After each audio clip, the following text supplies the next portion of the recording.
ఈరోజు ఇటు ఈరోజు మన టాపిక్ వచ్చి సమస్యలు కష్టాలు. అంటే ఒక జాతక చక్రంలో మనం ఒక మనిషికి కష్టాలు ఎందుకు వస్తున్నాయి అనేది మనం ఈజీగా ఎలా పాయింట్ అవుట్ చేయాలి. ఇప్పుడు ఒక జాతకాన్ని మనం పరిశీలిస్తున్నప్పుడు ఎప్పుడైనా సరే రాశి చక్రంతో పాటు నవాంశను కూడా మనం పరిశీలించాలి. ఇప్పుడు రాశి చక్రంలో మనం త్రికస్థానాలు అంటే 6, 8, 12 భావాలు, అలాగే త్రిషాడాయంలో 3, 6, 11 భావాలు. అంటే ఈ భావాల్లో స్థితి పొందిన గ్రహాలే కానీ లేదా ఈ భావాధిపతులు ఇతర భావాల్లో స్థితి పొందటం కానీ జరిగే అవకాశం. రెండోది, మనం పరిశీలించేటప్పుడు ఫలిత నిర్ణయం చేసేటప్పుడు మనం నవాంశ చక్రాన్ని చూస్తుంటాం. ఈ నవాంశలో మనం ముఖ్యంగా పరిశీలించేది ఏంటంటే ఈ త్రికత్రిషాడాయాలతో పాటు నవాంశలో లగ్నాత్తు 4th హౌస్ అంటే 64 నవాంశ అవుతుంది మనకి. అంటే 5 సర్కిల్స్ కంప్లీట్ జరిగిన తర్వాత 64 వస్తుంది. 5, 12, 60, 64, 64. అలాగే చంద్రుడు ఎక్కడ స్థితి పొందాడు నవాంశలో, అక్కడి నుంచి మళ్ళీ 4వ భావం. చూడండి, ఎప్పుడైనా సరే ఒక మనిషి కష్టాలకు కారణం ఏదన్నా ఉందంటే కనుక మనం నవాంశను ముందు పరిశీలించాలి రాశి చక్రంతో. ఎందుకంటే నవాంశను పరిశీలించేటప్పుడు నవాంశలో చంద్రుడి నుంచి 4వ భావం అన్న మనస్సే చెప్తుంది ఇక్కడ మనకి మానసికంగా. రెండు, నవాంశ లగ్నం నుంచి 4వ భావం, ఇది భౌతిక జీవనంలో అతని యొక్క మానసిక స్థితి. ఒకటి, భౌతిక జీవనానికి ఎలాంటి మానసిక స్థితిని కలిగి ఉంటున్నాడు జీవిత విషయంలో. రెండు, మానసికంగా అతనికి ఉండే అంతర్గతంగా అంతర్ముఖంగా ఎలాంటి మానసిక స్థితిని కలిగి ఉంటున్నాడు. ఈ రెండు స్థితులు మనం ఏంటంటే నవాంశ చక్రంలోకి వస్తాం.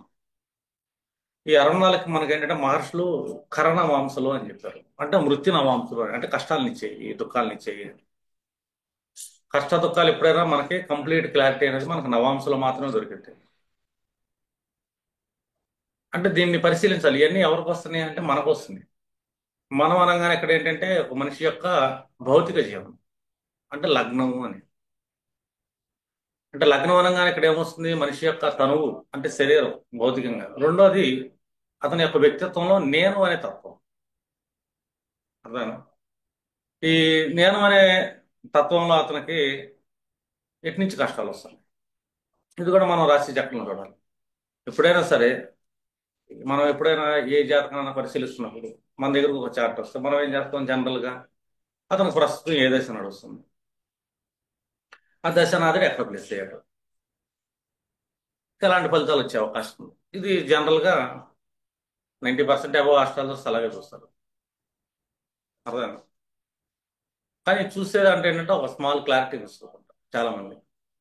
ఎందుకంటే ఈ మనిషికి దశ అనేది నడుస్తున్నప్పుడు ఎవరికి నడుస్తుంది ఆ దశ అంటే ఆ పలానా యొక్క వ్యక్తికి నడుస్తుంది.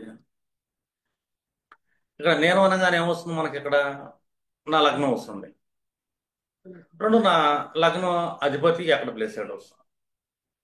అంటే లగ్నాధిపతిని లగ్నాన్ని కంపారిజన్ చేస్తా దశనాథుడు ఎక్కడ ప్లేస్ అయ్యాడు చూడాలి. రెండు, రెండోది నాకు ఒక మనసు ఉంటుంది కదా, నా మనసు అనగానే నా చతుర్థ భావం. రెండోది, కారకత్వంలో చంద్రుడు తీసుకుంటాను నా మనసు అనగానే. మూడోది, నేను పలానా తిథిలో పుట్టాను కాబట్టి నా మనసు ఎలా ఉండే అవకాశం ఉంది. తిథి కూడా చాలా ఇంపార్టెంట్. ఎందుకంటే తిథి ఎక్కువ ఇంపార్టెంట్ ఎందుకు తీసుకుంటే పలానా తిథిలో పుట్టాడు అతను, ఆ తిథి అధిపతి పలానా సూర్యుడు అయ్యాడు ఒక పాడ్యమి అనుకుంటే. అర్థం, సూర్యుడు పాడ్యం అయ్యాడు, ఈ పాడ్యం అనగానే మనం నంద తిథి వస్తుంది, ఇదే సూర్యుడు. ఇక్కడ ఒక అగ్నితత్వం అంటే అగ్నితత్వంలో ఉన్న రాసులు మేషం అంటే అగ్నితత్వ గ్రహాలు. అంటే అగ్నితత్వ గ్రహం కుజుడు అవుతున్నాడు ఇక్కడ. ఈ కుజుడు యొక్క రాసులు మేష వృశ్చికాల్లో వాళ్ళ జాతకంలో ఏ ఏ గ్రహాలు స్థితి పొందినాయి, ఇతర మానసిక స్థితి వాళ్ళ లగ్నాత్ కానీ ఆరుడు లగ్నాత్ కానీ ఏ విధంగా ఉంది, ఇది ఒక పాఠ్యం తిథిలో పుడితే. ఇదే రవికి మనకి నవమ తిథి కూడా ఉంది.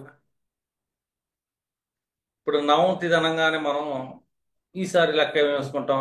సూర్యుడే నవతిథిలో, కానీ సూర్యుడు నవమానంగానే మనకి రక్తతిథి అవుతుంది.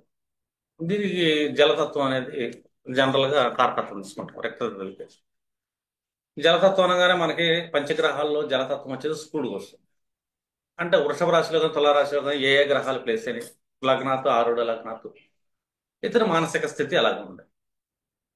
దీన్ని బట్టి మనం ఏంటంటే ఒక మనిషి యొక్క స్థితిని అంచనా వేయగలుగుతాం.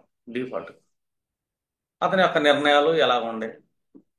ఇప్పుడు నిర్ణయాలు అనగానే మళ్ళీ చెప్తాంగా, తిథినాథుడు ఎక్కడ ప్లేస్ అయ్యాడు, రెండోది తిథినాథుడి యొక్క సూక్ష్మ అంశం ఏదైంది.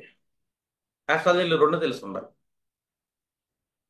ఇప్పుడు ఒక త్రయోదశి అనగానే మనం బృహస్పతి అధిపతి అండి.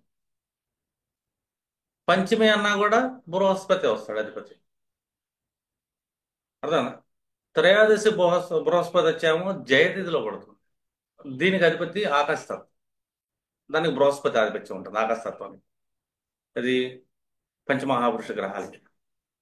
రవిచంద్రుల్లో మండలాధ్యక్షులు వీళ్ళిద్దరిని తీసుకోమనం చిత్తులు. అదన చంద్రుడిని ఎక్కువగా క్యాల్కులేషన్ తీసుకుంటాము, కానీ ఈ నందాది తిథులు 5 భాగాలు చేస్తాం. నందతిథి, భద్రతిథి, జయతిథి, రక్తతిథి, అలాగే పూర్ణతిథి. 5 భాగాలు అవుతున్నాయి. ఇక్కడ 7 భాగాలు అట్లా. ఈ 5 భాగాలకి తత్వాలు ఇచ్చాం. నందతిథులు అనగానే మనం అగ్నితత్వం తీసుకుంటాం. భద్రతిథి అనగానే భూతత్వం తీసుకుంటాం. దానికి బుధుడు అధిపతి అయిపోతాడు. నందకి కుజుడు ఆధిపత్యం. అందుకే నందతిథుల్లో ఏ కార్యాలు చెయ్యం మనం, శుభకార్యాలు. ఎందుకంటే దానికి కుజుడు ఆధిపత్యం కదా. దానివల్ల సమస్యలు వస్తాయని చెప్పి మనం ఏం చేస్తామంటే ఏదైనా ఇతర కార్యక్రమాలకు వాడతామే కానీ దాన్ని శుభకార్యాలకు వాడతాం. అర్థం? అలాగే భద్ర అనగానే బుధురాధిపత్యం. ఇక్కడ కొద్దిగా శుభకార్యాలకు వాడే అవకాశం ఉంటుంది. మూడోది జయతిథి ఎక్కువ వాడతాం మనం శుభకార్యాలు. ఎందుకంటే దీనికి ఆకాశతత్వం గురుడు యొక్క ఆశీర్వాదం ఉంటుంది. ఇంకా రక్తతిథిలో కూడా ఒక్కోసారి మనం చెయ్యం శుభకార్యాలు, రక్తతిథిని వదిలేస్తాం. ఎందుకంటే ఇక్కడ జలతత్వం శుక్రుడు ఆధిపత్యం ఉంటుంది. మళ్ళీ వేరే గ్రహాలకు కూడా ఉంటుంది కదా అక్కడ. వేరే గ్రహాల కాంబినేషన్ శుక్రుడితో ఏర్పడుతుంది. అసలు డిఫాల్ట్గా తిథనగానే శుక్రుడు యొక్క లక్షణం జలతత్వం. ప్రతి తిథికి శుక్రుడే, కానీ తిథినాథుడు వేరే ఉంటాడు. మళ్ళీ నందాది భద్ర తిథిలో మళ్ళీ ఇది వేరే తత్వం పడుతుంది. అంటే ఒక తిథికి డిఫాల్ట్గా జలతత్వం ఉంటుంది. రెండోది జలతత్వంతో ఏ కాంబినేషన్ ఏర్పడింది సరే సెకండరీ. ఇప్పుడు పాడ్యమి తిథి అనగానే జలతత్వం. ఈ తిథికి అధిపతి సూర్యుడు. నాలుగో తిథి అగ్నితత్వం. అంటే ఏంటంటే అగ్ని జలం కాంబినేషన్ అనేది ఏర్పడుతుంది. అదే మనం భద్రతిథి తీసుకున్నాము. భద్రతిథి అనగానే మనం ఏం తీసుకుంటాం? ఒక విద్య తీసుకున్నాం అనుకోండి, చంద్రుడు ఆధిపత్యం అనుకుంటాం. డిఫాల్ట్ జలతత్వం, కానీ ఇది భూతత్వం ఉంది భద్ర అనేది. అంటే భూమి జలం కాంబినేషన్ అవుతుంది. తది అనగానే ఇంకొక గ్రహం వస్తుంది. అర్థం? ఈసారి ఆ గ్రహానికి ఏ తత్వం వచ్చింది అని చూసుకుంటాం. జలం అనగానే డిఫాల్ట్ తిరిగి జలతత్వం. ఈసారి జలం ఆకాశం అవుతుంది. రక్తతిథి అనగానే జలము ఇది జలమే అవుతుంది. పూర్ణ జలం అంటాం దాన్ని. పూర్ణతిథి అనగానే జలము వాయుతత్వం. ఇట్లాగా 2 కాంబినేషన్స్ ఒక మనిషి ఎందుకు పుట్టాడు ఈ జన్మ అనేది తిథి నిర్ణయిస్తుంది. ఆ తర్వాత ఎందుకు పుట్టిన తర్వాత తన ప్రారంధాలని నిర్ణయించేది ఏంటంటే ఆ లగ్నాలు, అతని యొక్క చంద్రుడు ఎక్కడ ప్లేస్ అయ్యాడు. ఈ 2 కాంబినేషన్స్ మళ్ళీ ఇది అవుతుంది. అందుకే చూడు, చంద్రుడు ప్లేస్మెంట్ ఏ నక్షత్రంలో అయ్యాడు, ఏ రాశి అయ్యాడు, ఏ తిథిలో అయ్యాడు, ఆ తిథి లక్షణాలు ఏంటి. ఇట్లాగా మనిషిని ఏంటంటే ఈ పంచాంగంలో మనం సూక్ష్మంగా వాళ్ళ జాతకాలు పరిశీలించాలి. ఇవి పరిశీలించిన తర్వాత ఇంకా అక్కడి నుంచి మనం ముందుకు వెళ్తుంటాం జాతక చక్రంలో గ్రహస్థితుల దగ్గర. ముందైతే ఏదైనా సరే ఒక మనిషికి సుఖం కానీ కష్టం కానీ దక్కేది దేనికైనా ఉందంటే రెండింటికి వస్తాయి. ఒకటి లగ్నం, అంటే మానవ జీవితం అంతా భౌతికం కాబట్టి భౌతిక విషయాలకి వెళ్తుంది. రెండోది 4th హౌస్ చంద్రుడు. మనకి పరాశరి మనకి 4 పిల్లర్స్ ఇచ్చారు. 4 పిల్లర్స్ ధర్మ త్రికోణానికి ఏమో మేషాన్ని ఇచ్చాడు, అగ్నితత్వం. అర్థం? మోక్ష త్రికోణానికి ఏమో జలతత్వానికి కర్కాటకానికి ఇచ్చాడు, చంద్రుడు ఆధిపత్యం. కామత్రికోణానికేమో తులనిచ్చాడు వాయుతత్వం, సెంటర్ పోల్స్. అలాగే కర్మ త్రికోణానికి వచ్చేసరికేమో అంటే అర్ధ త్రికోణం, కర్మ త్రికోణం, దీనికి మకరాన్ని ఇచ్చాడు, శనికి. ఇలాగ మనకేంటంటే 4 తత్వాలు వెళ్తాయి. ఒకటి అగ్నితత్వం, 2 భూతత్వం, జలతత్వం, వాయుతత్వం, 4 తత్వాల్లో మనకి మన లగ్నాలు పడవచ్చు. దానికి సపరేట్గా ప్లేస్మెంట్లు బట్టి మనిషి యొక్క శారీరక స్థితులు, వాత కఫపిత్తాలు చెప్పటం, రోగాలు చెప్పడం, ఇవన్నీ జనరల్గా జరుగుతూ ఉంటాయి. ఏ కాంబినేషన్స్ చెడిపోయినాయి. దాని ముందు మనకు కష్టాలు తెలియాలి కదా, ఒక మనిషి జీవితంలో ఎందుకు కష్టాలు వస్తున్నాయి అని. అర్థం. ఒకటేమో ధర్మ త్రికోణం అనగానే తనువుని ఇచ్చాడు, అగ్నితత్వాన్ని ఇచ్చాడు. అలాగే ధర్మ త్రికోణంలో మొట్టమొదట మనకి ఇచ్చేది మేషం కాబట్టి, ఈ ధర్మాన్ని నువ్వు ఎక్కడ నిర్వర్తించాలంటే దీంట్లో లోపల అశ్విని భరణి కృతిక నక్షత్రాలు ఉన్నాయి. ఈ నక్షత్రాలు భూతత్వం ఉంది మళ్ళీ. అంటే ఈ భూమి మీద నువ్వు ధర్మాన్ని నెలకొల్పడానికి వస్తున్నావు అని. ప్రతి ఒక్కరికి ధర్మం అనగానే అగ్ని ఒక భూ వెళ్తుంది డిఫాల్ట్. అంటే నీ ధర్మం ఎటు వెళ్తుంది అని. ఇది భౌతిక జీవనం. దాని యొక్క శత్రువు ఉంది జలం. అగ్నికి మేషానికి శత్రువు ఏంటంటే జలమే, కర్కాటకం. ఇక ఈ జలానికి మళ్ళీ మాతృతత్వం కూడా ఇచ్చాము మనం. అంటే చంద్రుడు ఇక్కడ, అంటే మన మనస్సు అని. మనం జనరల్గా చూసుకుంటే లగ్నాధిపతులు వేరే అవుతారు, చతుర్థాధిపతులు వేరే అవుతారు, కాలచక్రం. అర్థం. కానీ కాలపురుష కుండల్లో మాత్రం లగ్నాధిపతి అనగానే మన దేహం, కుజుడాధిపత్యం దేహానికి. చతుర్థాధిపతి అనగానే చంద్రుడు, మన మనసు. మన మనసుకు అధిపతి ఏమో చంద్రుడు, దేహానికి అధిపతి ఏమో కుజుడు. ఇప్పుడు ఈ 2 కాంబినేషన్స్ అనేది ఒక జాతక చక్రంలో మనం అబ్జర్వేషన్ చేయాలి. ఒక మనిషికి కష్టాలు రావాలంటే రెండే 2 రేసులు.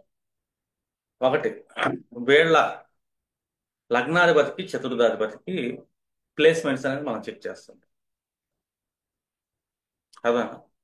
అప్పుడు నా లగ్నాధిపతి ఎక్కడ ప్లేస్ అయ్యాడు, నా లగ్నాధిపతి నుంచి చతుర్థాధిపతి ఏ స్థితిలో ప్లేస్ అయ్యాడు. మన స్థితులు చాలా ఉన్నాయి కదా. లగ్నాధిపతి చతుర్థాధిపతి కేంద్రంలో పడ్డాడా, కేంద్రం అనగానే 4, 7, 10 ప్లేసెస్లో ప్లేస్ అయ్యాడు. లేదు 3, 11లో పడ్డాడా. 3, 11 అంటే శుభమే. లేదు పంచమ నవమ స్థానాల్లో స్థితి పొందాడు, అది శుభమే. లేదు షష్టాష్టకాల్లో పడ్డాడు, 6వ స్థానంలో 8వ స్థానంలో, ఇది అశుభం. అర్థం. వ్యయ స్థానాన్ని కూడా ఒక్కసారి మనం అశుభంగా తీసుకుంటాం, ఈ వ్యయ స్థానాన్ని శుభంగా కూడా తీసుకుంటాం. అతను బాగా స్పిరిచువల్ పర్సన్, మెడిటేటింగ్ పర్సన్ అయితే అది శుభం అయింది. లేదు తను స్పిరిచువల్ పర్సన్ కాదు, ఇదే వ్యయ స్థానం అశుభంగా మరి భౌతికమైన వ్యక్తి అయితే. కానీ ఎప్పుడు మనం మన లగ్నాన్ని మన చతుర్థాన్ని ఎప్పుడు కలపకూడదు. ఎందుకంటే 2 శత్రువులు. నా లగ్నం ఏమో అగ్నితత్వం, భూమి మీద కర్మలు చేయడానికి అనుభవించడానికి వచ్చింది. ఆ, ఈ కర్మల నుంచి తప్పియడానికి వచ్చేది నా శత్రువు, నా మనస్సు. నా మనసు ఏం చేస్తుంది, మోక్షం వైపు ప్రయాణం చేయాలి. మోక్షం వైపు నువ్వు ప్రయాణం చేయాలి. నా మనస్సు రీసోర్స్ నీకేంటంటే మళ్ళీ నా లగ్నం. ఎందుకంటే నేను మోక్షం వైపు వెళ్ళాలంటే నాకు శరీరం కావాలి కదా, ఆధారం. 4th హౌస్కి 2nd హౌస్ రీసోర్స్ అవుతుంది, అది పంచమ భావం. నాకు ఒక జ్ఞానం కావాలి. 8th హౌస్కి రీసోర్స్ అవుతుంది, నవమ భావం. నాకు గురువుల యొక్క ఆశీర్వాదం కావాలి. 12th హౌస్కి రీసోర్స్ అవుతుంది, మోక్ష స్థానానికి నాకు ఒక వ్యక్తిత్వం కావాలి, లగ్నం. చూడండి, ఇదే మోక్ష స్థానానికి మళ్ళీ ఇదే లగ్నం రీసోర్స్ అవుతుంది. కానీ ఇదే లగ్నానికి మనస్సు రీసోర్స్ కాదు, శత్రువు అవుతుంది. మనస్సు శరీరాన్ని వాడుకోవాలి, శరీరం ఎప్పుడు మనసును వాడుకోకూడదు. ఇది మనకి పరాశర మహర్షి ఇచ్చిన లాజిక్ ఇది. ఇప్పుడు కష్టాలకు కారణం ఏమవుతుంది మనకి, మన శరీరం మనసును వాడుకుంది. మనస్సు ఎప్పుడు ఎటువైపు ఉండాలి, మనస్తనంగానే మనకి జనరల్గా ఈ భౌతిక శరీరంలో మనకి కొన్ని ఇంద్రియాలు ఉంటాయి. ఒకటి జ్ఞానేంద్రియాలు ఉంటాయి, 2 కొన్ని కర్మలు చేయడానికి కర్మేంద్రియాలు ఉంటాయి, 10 ఇంద్రియాలు ఉంటాయి. ఈ 10 ఇంద్రియాలు దేని కంట్రోల్లో ఉండాలి అంటే మనస్సు కంట్రోల్లో ఉండాలి. ఇంద్రియాల కంట్రోల్లో మనస్సు వెళ్ళకూడదు ఎప్పుడు. లగ్నం దీన్ని వాడకూడదు మనస్సుని. ఇది మనస్సు. మనస్సు లోపల మనతో పాటు ఏముంటుంది, మనస్సు అనేది రాగద్వేషాలు కలిగి ఉంటుంది ఎప్పుడైనా.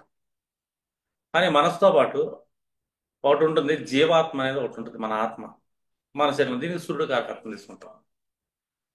మోక్షం ఏమో చంద్రుడు, 4th హౌస్ మనస్సు. ఈ మనస్సు ప్రయాణం నెక్స్ట్ హౌస్ అనేది సూర్యుడు ఉంటాడు. మనసుకు నెక్స్ట్ హౌస్ సూర్యుడే, పంచమం, కాలచక్రం అంటే ఆత్మ. అర్థమైందా? ఈ ఆత్మ పరమాత్మ వైపు వెళ్ళాలి. ఈ ఆత్మ శక్తి రావాలి, ఒక ఎనర్జీ రావాలి. అది పరమాత్మ ఇస్తాడు, అంటే దేవుడు ఇస్తుంటాడు అని. ఇప్పుడు మనం ఏం చేస్తుంటాం? మన కష్టాల కారణం మన జాతక చక్రంలో ఒకటి, మన తిథి, మన లగ్నం నుంచి ఎక్కడ ప్లేస్ అయ్యాడు, నా చంద్రుడి నుంచి నా తిథినాథుడు ఎక్కడ ప్లేస్ అయ్యాడు. దాన్ని తిథి నా మనస్సు కదా ఇక్కడ, అది ఎక్కడ ప్లేస్ అయ్యాడని చెక్ చేసుకుంటాం. లగ్నాథ్ నుంచి నా మనస్సుకి సంబంధం ఎలా ఏర్పడింది. నా మనసుకి నా లగ్నానికి ఒక సంబంధం ఉంటుంది కదా. లగ్నం అంటే నా జీవితం, నా దేహం, నా దేహం నా వ్యక్తిత్వం. మనస్సు అంటే నా మానసిక నిర్ణయం. ఈ రెండింటి మధ్య సద్భావం ఉందా, చెడు ఉందని చెక్ చేయాలి. సద్భావం అనగానే పంచమ నవమాలు స్థితి, అదేనా 3-11 స్థితి, శుభస్థానాలు శుభ దృష్టిలను పారాశర మహర్షి చెప్పాడు. ఈ స్థితిని బట్టి మనం ఏం చెప్తామంటే తన మనస్సు తగ్గట్టు తను నడుచుకుంటున్నాడా. కానీ మనసు తగ్గట్టు మనిషి నడుచుకోవాల్సిన అవసరం కూడా లేదు వాస్తవం చెప్పాలంటే. అర్థం? అలా శరీరానికి అవసరానికి తగ్గట్టు మనసు నడుచుకోవాల్సిన అవసరం కూడా లేదు. మనస్సు సూర్యుడి వైపు ప్రయాణం చేయాలి. చంద్రుడు ఎప్పుడైనా సరే సైన్స్ పరంగా చూసుకున్నా కూడా మనం సూర్యుడి కాంతిని తీసుకొని ప్రకాశిస్తుంటాడు. మనకు జ్యోతిషంలో బుధ గ్రహం, బుద్ధి గ్రహం అనేది ఒకటి ఉంది. అది చంద్రుడి యొక్క పుత్రుడు అని చెప్తాం మనం. అది భూతత్వాన్ని తీసుకెళ్తుంది, వైశ్య గుణాన్ని కలిగి ఉంటుంది. అంటే బుధుడికి ఉండే గుణం ఏంటంటే రజో తమో గుణం అనేది కలిగి ఉంటుంది, అది వైశ్య లక్షణం. సూర్యుడికి ఉండే గుణం ఏం తీసుకుని అనుకుంటే ఆయన సత్వగుణ ప్రధానుడు. మళ్ళీ దేహానికి కుదురుకుండేది ఒక తమో గుణం. అర్థం? అలాగ ఒక్కొక్క గ్రహానికి శుక్రుడికి ఉండేది రాజ్యాన్ని పరిపాలించడం రజోగుణం. బుధుడికి కూడా రజోగుణం తీసుకుంటాం, కానీ బుధుడిలో 2 కాంబినేషన్స్ అవుతాయి, రజస్సు తమస్సు కలిపి వెళ్తుంది. ఇంకా తమో గుణం అనగానే మనం ఏంటంటే ఈ శని కుజ రాహుల్ని తీసుకుంటాం. వీళ్ళు ఏంటంటే తమో గుణం, అజ్ఞానంగా వెళ్తూ ఉంటాయి ఈ గ్రహాలకి. అంటే పూర్తి అజ్ఞానం కూడా చెప్పకూడదు, మళ్ళీ ఆ గ్రహాలకి ఇతర కారకత్వాలు కూడా ఉంటాయి. కానీ ఇప్పుడు మన జీవితంలో కష్టాలు దుఃఖాలు ఎందుకు వస్తున్నాయి అంటే ప్రతి మనిషి మనస్సుని తను చెడగొడుతున్నాడు అని. చంద్రుడు చెడగొట్టుకుంటున్నాడు, లేదా వాళ్ళ శత్రుతాధిపతి చెడిపోతున్నాడు, వాళ్ళ జాతకంలో తిథి నాథుడు చెడిపోతున్నాడు, లేదా తిథి రాసులు చెడిపోతున్నాయి. తిథి రాసులు ఏం చెప్పాం మనం? తిథి నాథుడు అనగా సూర్యుడు చెప్పాం పాఠ్యమికి. రాసులు వచ్చేదానికి మేషం వృచ్చికాలి, తిథి రాసులు నంద తిథికి. సూర్యుడు ఎక్కడ ప్లేస్ అవ్వచ్చు మనకి తిథి నాథుడిగా. కానీ ఆ నాథుడి యొక్క నందాది తిథులు మేష వృచ్చికాల అధీనంలోకి వెళ్ళిపోవటం వల్ల ఈ రాసుల్లో ఏ గ్రహాలు పడ్డాయి, ఆ గ్రహాల వైపు ఈ మనిషి యొక్క మనస్సు పరిగెడుతుంది. ఇప్పుడు ఒక ఎగ్జాంపుల్ తీసుకుంటే ఒక పాఠ్యమ తిథిలో ఒక వ్యక్తి పుట్టాడు, అతను సూర్యుడు ఎక్కడో ప్లేస్ అయ్యాడు. కానీ మేష వృశ్చిక రాశుల్లో ఇతర భావాలు వచ్చి పడ్డాయి. అర్థం? ఇతర భావాలు వచ్చి పడ్డాయి. ఇప్పుడు మనం తీసుకున్నాం, ఒక మేష లగ్నాన్ని తీసుకున్నాం. మేష లగ్నాన్ని తీసుకోగానే ఈ లగ్నానికి జనరల్గా కుజురాధిపత్యం, అతను ఎక్కడైనా ప్లేస్ అవ్వాలి మనకు అనవసరం లేదు. లగ్నాధిపతి 3వ ఇంట్లో ప్లేస్ అయ్యాడు అనుకుందాం మనం ఒక ఎగ్జాంపుల్. ఇప్పుడు సూర్యుడు వచ్చేసరికి ఒక లెక్కేసుకున్నాం అనుకో, 6వ ఇంట్లో ప్లేస్ అయ్యాడు అనుకున్నాం, అది తిథి నాథుడు. చంద్రుడు వచ్చేసరికి నవమంలో ప్లేస్ చేయడం అనుకున్నాం, చతుర్థాధిపతి నవంలోకి వెళ్తే రాజ్యోగం అంటాం కదా. అర్థం? ఇప్పుడు అష్టమ భావంలోకి శుక్రుడు కానీ శని కానీ వచ్చి కూర్చున్నాడు. చూడండి, అష్టమ భావంలోకి శుక్రుడు శని వచ్చి కూర్చున్నాడు. శని అంటే కర్మాధిపతి అష్టమ భావంలోకి వచ్చాడు అనుకోవచ్చు, లేదు సప్తమాధిపతి వచ్చి కూర్చున్నాడు అష్టమ భావంలోకి. ఇప్పుడు ఈ జాతకం మన దగ్గరికి వచ్చింది, ఇతర కష్టం ఎక్కడి నుంచి వస్తుంది? రూల్ 1 చూసుకున్నాం. రూల్ 1 అనగానే తిథినాథుడు సూర్యుడి నుంచి వాళ్ళిద్దరు 3వ ప్లేస్, పెద్ద ప్రాబ్లం ఏమి ఉండదు. కానీ తిథినాథుడికి లగ్నాధిపతికి కేంద్ర స్థానం పడింది. లగ్నాధిపతి కుజుడు అయ్యాడు, మిథునంలో కూర్చున్నాడు. తిథినాథుడు సూర్యుడు అయ్యాడు పాఠ్యమ తిథిలో, మనకి కనిలో కూర్చున్నాడు. వాళ్ళిద్దరి మధ్య కేంద్ర స్థితి అంటే 4 స్థానాల తర్వాత లగ్నాధిపతి కూర్చున్నాడు కాబట్టి కేంద్రం అపోజిషన్ చేస్తుంది. కాబట్టి తిథినాథుడు అంటే మనస్సు కాబట్టి, అర్థం? ఈ మనస్సు అనేది తన లగ్నానికి వ్యక్తిత్వానికి ఒక రకమైన విరోధం కలుగుతుంది. ఎక్కడ కలుగుతుంది? సూర్యుడు ఆరో భావంలో కూర్చున్నాడుగా, పంచమాధిపతి కదా. అతని ఆలోచనలు, తన కర్మకు సంబంధించిన, తన వ్యక్తిత్వానికి సంబంధించిన ఒక సంఘర్షణ నడుస్తుంది. అంటే తన మనసులో ఒక అరిషడ్ వర్గాలు అనేవి యాక్టివేట్ అవుతుంది. చూడండి, ఎప్పుడైనా సరే సంఘర్షణ అనగానే ఆరో భావం, అర్థమైనా? Competitive mind set. ఆరో భావం మనసుకు రావడం అంటే ఏంటి? ఇక్కడ నాకు అరిషడ్ వర్గాలు వచ్చినాయి, కామ క్రోధ లోభ మోహం మొదలైన ఆశ్చర్యాలు వచ్చినాయి. ఎవరితో విభేదిస్తుంది? ఆ లగ్నంతో. సరే, నా మనసులో అడ్డు చంద్రుడు ఎక్కడ కూర్చున్నాడు, నైన్త్ హౌస్ లో బాగున్నాడు అనుకుంటే, మళ్ళీ నా లగ్నానికి కుజుడి నుంచి చంద్రుడికి సంసప్తకం పడింది. ఎప్పుడైనా సరే ఒక జాతకంలో కుజుడు కాలచక్రంలో లగ్నాధిపతి, చంద్రుడు కాలచక్రంలో చతుర్థాధిపతి. ఈ కుజుడికి చంద్రుడికి ఎప్పుడైనా షష్టాష్టకాలు కానీ కేంద్ర స్థానాలు కానీ పడకూడదు. కుజు చంద్రులు కలిసిన, కుజుడి నుంచి చంద్రుడు 6 8 భావాల్లో పడ్డా, కుజుడి నుంచి చంద్రుడు 4 7 10 1 4 7 10 భావాల్లో పడ్డా, ఈ వ్యక్తులు మానసికంగా కాంపిటేటివ్ మైండ్ సెట్ సంఘర్షణ పెట్టుకుంటారు. వాళ్ళలో అరిషడ్ వర్గ గుణం ఉంటుంది, జలసి ఉంటుంది, మాత్సర్యం ఉంటుంది, మదం ఉంటుంది, ఖచ్చితంగా ఉంటుంది. ఎందుకంటే కాలచక్రంలో ఉంటుంది. ఇప్పుడు మనకి ఇబ్బంది పెట్టేది ఎవరు అక్కడ ఈ జాతకంలో అంటే శని శుక్రులు. ఎందుకంటే శని శుక్రులు ఇప్పుడు చెప్పాక పాటి మీద అనగానే అగ్నితత్వం, అగ్నితత్వానికి కుజురాధిపత్యం, కుజుడు రాసులు మేష వృశ్చికాలు. ఈ కుజురాశుల్లోకి ఇప్పుడు మనకి శుక్రుడు కూర్చున్నాడు, శని కూర్చున్నాడు. లగ్నం నుంచి చూస్తేనేమో 6 8 భావాలు పడ్డాయి లగ్నాధిపతి నుంచి. లగ్నం నుంచి 6 8 భావాలు అష్టం భావం అంటే, ఇటు నుంచి 6 అటు నుంచి 8. లగ్నాధిపతి నుంచి చూసుకున్నా కూడా అదే 6 8 భావాలు, మిథునం నుంచి వృశ్చికం. లేదు, చంద్రుడిని చూసుకుంటే 12వ భావం. ఈ మనిషి సంఘర్షణ, మానసిక సంఘర్షణలన్నీ ఎక్కడ పడుతున్నాడంటే, ఒకటి శుక్రుడు కుటుంబానికి సప్తమానికి ఆధిపత్యం, అంటే సంసారం, స్పౌస్, భార్య భర్త, లేదు భార్య లేకపోతే భర్త. రెండు కుటుంబం, ధన సంబంధమైన విషయాలకి. శని కూడా కూర్చున్నాడు అక్కడ, కర్మ సంబంధమైన విషయాలు, లాభ సంబంధమైన విషయాలు. అంటే ఈ మనిషి ఎక్కువగా మానసిక సంఘర్షణ అనేది సంసారం గురించి, కర్మల గురించి, లాభాల గురించి ఎక్కువ పడుతున్నాడు. ఒకటి ఆల్రెడీ సంఘర్షణ ఉంది, తను తాను, నా వ్యక్తిత్వం, నా మనస్సుకి సంఘర్షణ జరుగుతుంది. నా మనస్సు నుంచి నా కర్మకి సంఘర్షణ జరుగుతుంది. అలాగే నా వ్యక్తిత్వం నుంచి నా కర్మలకి, నా స్పౌజ్కి, నా కుటుంబానికి సంఘర్షణ జరుగుతుంది. ఇన్ని సంఘర్షణలు మనిషికి ఏమొస్తుంది? అరిషడ్ వర్గాలు యాక్టివేట్, రుణాలు యాక్టివేట్, దీర్ఘకాలిక రుణాల్లోకి వెళ్ళే అవకాశం ఉంది.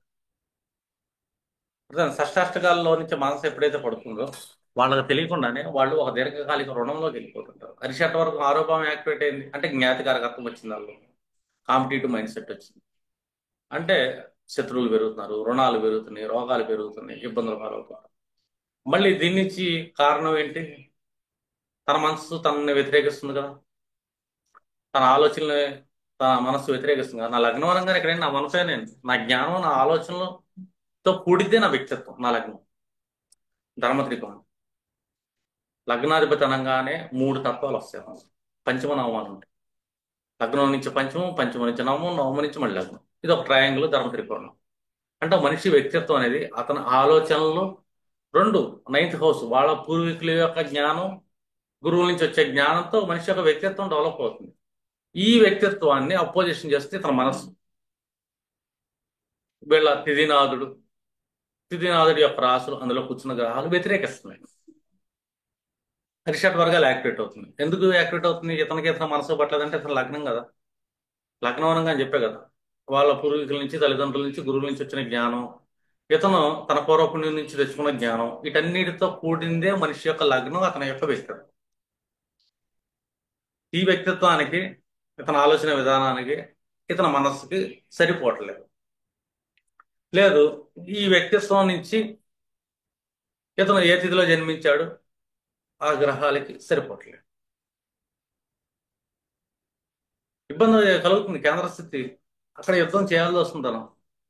తన మానసికంగా తను ఏంటంటే అరిషడ్ వర్గాలు పెంచుకుంటున్నాడు. ఇప్పుడు సమస్య ఎక్కడ ఉంది? జాతకంలోనే ఉంది. ఒక జాతకుడి జాతకంలోనే మానసిక స్థితిలో తేడా పడింది. యాక్చువల్గా ఈ రెండు కలపకూడదని చెప్పారు మహర్షులు మనకి. ధర్మ త్రికోణం వేరు, మోక్ష త్రికోణం వేరు. మోక్ష త్రికోణానికి మనస్సుని మనం ధర్మ త్రికోణాన్ని సోర్స్గా మార్చుకోవాలి. ఒక మనిషి యొక్క వ్యక్తిత్వాన్ని, జ్ఞానాన్ని సోర్స్గా మార్చుకొని మోక్షమే ప్రయాణం చేయాలి. ఇక్కడ సోర్స్ సూర్యుడు అవుతున్నాడు కదా. అంటే మనస్సు, ప్రతి మనిషి మనస్సు, అలా ప్రతి మనిషి భౌతిక జీవనం, ఒక మన జీవితం ఒక రైలు అనుకుంది. మన మనస్సు అనేది ఒక రైలు పట్ట, మన జ్ఞానం వ్యక్తిత్వం అనేది ఇంకొక రైలు పట్ట. దీని మీద మన జీవిత ప్రయాణం జరగాలి, రైలు అనే ప్రయాణం. ఈ రెండు ఎప్పుడు కలవవు. కానీ మనుషులు ఏం చేస్తుంటారు? వాళ్ళు ప్రతి సమస్యని వాళ్ళ మనసుకి కనెక్ట్ చేస్తుంటారు. వాళ్ళ మనసు అక్కడ స్టక్ అయిపోతుంది. వాడి జీవితం అక్కడ స్టక్ అవుతుంది ఖచ్చితంగా. కష్టాలు వస్తాయి, సమస్యలు వస్తాయి. రీజన్ ఏంటంటే ఒకటే రీజన్. మనస్సు అనేది ఎప్పుడైనా సరే దేవుడు ఆత్మ వైపు ప్రయాణం చేయాలి. ఈ ఆత్మ పరమాత్మ కోసం ధ్యానం చేయాలి. ఇది మానసిక ధ్యానం. ఇది మన ఇంద్రియాలకి దీనికి సంబంధం లేదు. కానీ మన కర్మేంద్రియాలు కానీ జ్ఞానేంద్రియాలు కానీ కుజుడు అధీనంలో ఉంటుంది, మన వ్యక్తిత్వం అధీనంలో ఉంటుంది. ఎందుకంటే మనకి జ్ఞానము గురువుల నుంచి సంపాదించిన జ్ఞానంతో మన దేహ పోషణ అనేది జరుగుతుంది, మన లగ్నం అనేది. కానీ మన మనస్సు దేవుడి వైపు వెళ్తూ ముందుకెళ్ళాలి. అంటే ఇవి రెండు పట్టాలి, దీన్ని దాన్ని కలపకూడదు. కానీ మనుషులు ఏం చేస్తారంటే ప్రతి సమస్య వాళ్ళ మనస్సుకి కనెక్ట్ చేసుకొని వాళ్ళల్లో వాళ్ళు వేదన పొందుతా, ఈ వేద ఎదుటి వాళ్ళ వల్ల నాకు ఇది వచ్చిందని చెప్పేసి మళ్ళీ డిపెండ్. ఒకటే దొరికితే పక్కింటి వాళ్ళ మీద నిందేస్తాడు, పెళ్ళైతే భార్య మీద నిందేస్తాడు, లేకపోతే పిల్లల మీద నిందేస్తాడు, ఎవడు దొరకకపోతే దేవుడి మీద వేస్తాడు, గ్రహాల మీద వేస్తాడు. ఇంతమందిని నిందిస్తున్నాడు అంటే అతని మనసులో అరిషట్ వర్గాలు. రీజన్ ఏంటంటే ఇక్కడ నేను అనే తత్వానికి మనస్సు అనేది తోడైంది.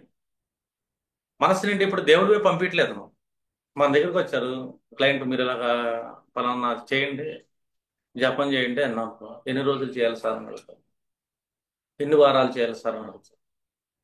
ఎందుకంటే మోక్షమే ప్రయాణం చేయాలి. ఈ జన్మ ఎత్తింది ఈ శరీరం అనే సాధనాన్ని వాడుకుంటే మనం మోక్షం పరమాత్మలో లీనం అవ్వాలి. ఈ మనస్సు చంచలం, దీన్ని కంట్రోల్ చేయాలి. దీన్ని కంట్రోల్ చేయడానికి మనకి యోగాసనాలని, యోగ విద్యలని, ప్రాణాయామాలని, హఠ యోగాలని చెప్పి ఎన్నో నియమాలు. ఎన్ని అంటే మనిషి యొక్క మనస్సుని కంట్రోల్ చేయడానికి పెట్టిన సిస్టమ్స్ మార్ష్. అలాగని అందరూ సన్యాసులు అయిపోయి కూర్చోరు కదా. సంసార జీవితం అనేది ఒకటి ఉంది కదా. సంసార జీవితంలో కూర్చున్నప్పుడు అప్పుడు ఏం చేయాలి? ఇప్పుడు ఈ శరీరం పుట్టింది భూమి మీద, ఈ శరీరానికి ఇంకొందరు పుట్టారు. ఈ శరీరం పుట్టింది, ఈ శరీరానికి ఇంకొందరు పుట్టారు, ఈ శరీరం ఇంకొందరు తోడొచ్చారు. ఇదంతా ఏంటంటే శరీరానికి సంబంధించి. అంటే శారీరక ధర్మాలు, ఈ కర్మేంద్రియాలు జ్ఞానేంద్రియాలు ఎలా పనిచేస్తున్నాయో అర్థమైందా? జ్ఞానేంద్రియాలు ఒక జ్ఞానాన్ని ఇస్తున్నాయి మనకి, కర్మేంద్రియాలు ఒక కర్మను నిర్వర్తిస్తున్నాయి. ఈ కర్మ జ్ఞానంతో ఈ శరీరంతో వాళ్ళకున్న రుణాలను తీర్చుకోవాలి మనం. ఇక్కడ మనసుకు సంబంధం లేదు.